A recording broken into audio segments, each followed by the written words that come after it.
Assalamualaikum warahmatullahi wabarakatuh. Good morning class, how are you? Nice to meet you again. Today, we are going to learn Unit 7 about narrative text. Okay, prepare your equipment, your book, your pencil, and also yourself. Okay guys, narrative text is an imaginative story to entertain people.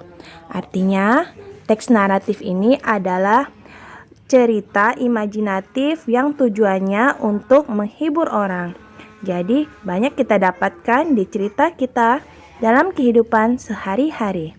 Oke, next lanjut. Tipe dari naratif teks itu, pertama ada fairy tales, dongeng, folk tales, cerita rakyat, fable, cerita tentang binatang, dan juga legend, legenda. Baik, berikut adalah contoh dari tipe naratif.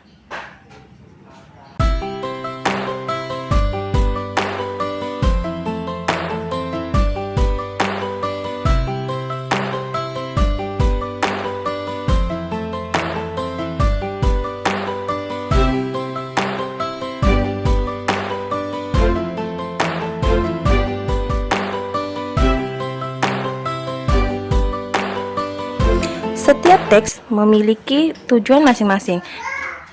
Dalam pertanyaan, apabila kalian menemukan kalimat-kalimat tersebut, itu berarti soal itu menanyakan purpose atau tujuan dari teks tersebut. Adapun tujuan dari teks naratif adalah pertama to amuse dan to entertain. Yang 1 dan 2 itu sama artinya menghibur. Kalau yang ketiga adalah to teach us to have good character, artinya mengajarkan kita mempunyai karakter yang bagus. Jadi kita belajar dari tokoh-tokoh tersebut. Dan yang keempat adalah to make us learn something from the story. Jadi kita belajar dari cerita yang telah disuguhkan. Jadi kita mengambil inti baiknya. Adapun struktur kalimat dalam teks naratif yaitu pertama orientation, pengenalan.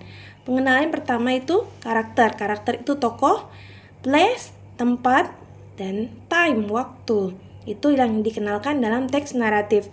Yang kedua, complication atau klimaks, konflik atau klimaksnya. Yang ketiga, resolution, anti klimaks atau penyelesaian konflik. Ketiga komponen ini pasti terdapat dalam teks naratif. Baik, berikutnya adalah language features atau tata bahasanya. Tata bahasanya ini ada pertama adverb of time. Adverb of time adalah waktu. Once upon a time, one day, long time ago. Selanjutnya adalah past tense, pasti menggunakan past tense karena kejadiannya sudah lampau. Yang ketiga, spesifik karakter. Contohnya Aladdin, Snow White, dan lain-lain. Berikutnya direct speech. Direct speech ini adalah pernyataan langsung dengan ditandai dengan tanda petik di awal dan di akhir kalimat.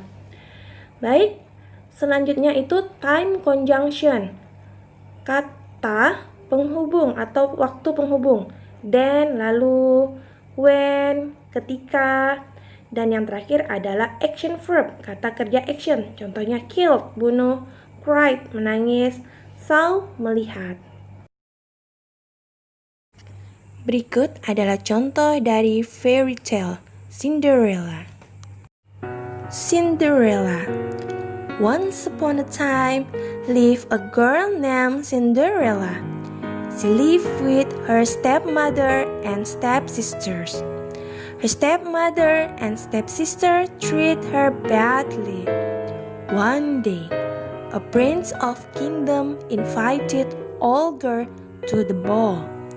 Cinderella wanted to go there, but she did not have beautiful dress. Oh my God, I don't have dress. A fairy godmother helped her. She changed her dress into beautiful ones. Then Cinderella came to the ball. A prince fell in love with her. They got married and lived happily ever after.